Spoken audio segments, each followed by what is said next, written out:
government will create the 1 million jobs it has committed to provide through the affordable housing program. I know many people have questions about how and why are we having a conversation about housing in the Republic of Kenya. And progressively we are answering the how, we are answering the why, and we will answer every other question. Because right here in Embu, and as we do in every part of Kenya, we have our own citizens, millions of young people who do not have a job. We have 5 million Kenyans across Kenya, young people out of school, out of college, out of universities who do not have a job.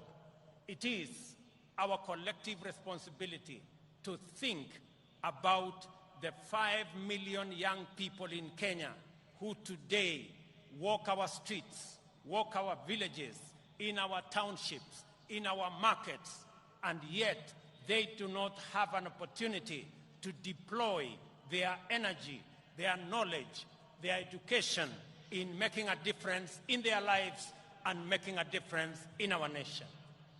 And I want to encourage all of us as the people of Kenya, as we look into this opportunity.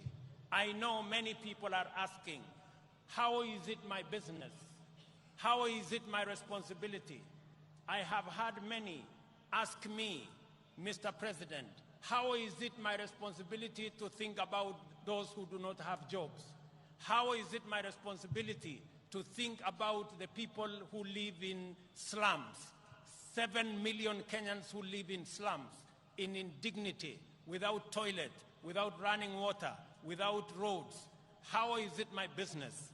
Let me ask the people of Kenya, if our freedom fighters, the people who made the ultimate sacrifice and lost their lives in liberating our nation, if they had asked the question that how is it their business, today we would continue to have been slaves of our masters if they asked themselves that question. It is our opportunity, as they did to liberate our country. They went beyond the call of duty. They did not ask, how is it their business to make the ultimate sacrifice to liberate our country?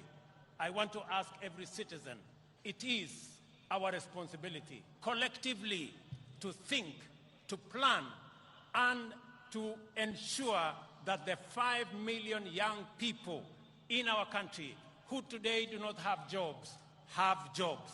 It is our responsibility to ensure the people, 7 million of them, who live in our slums, including Shauri Yako here in Embu.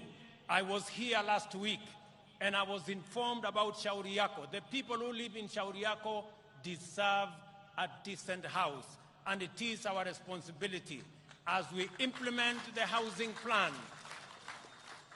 not just to create jobs, at least 1 million jobs every year.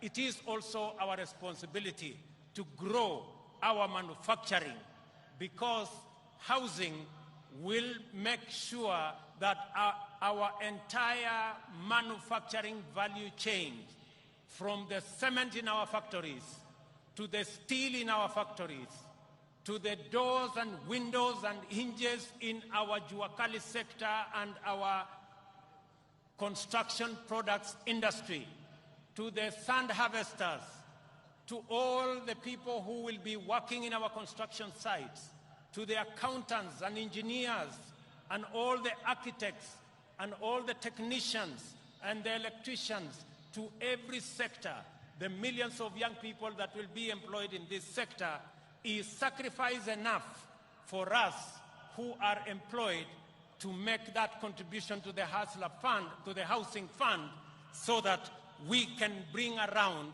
the change that is going to take our country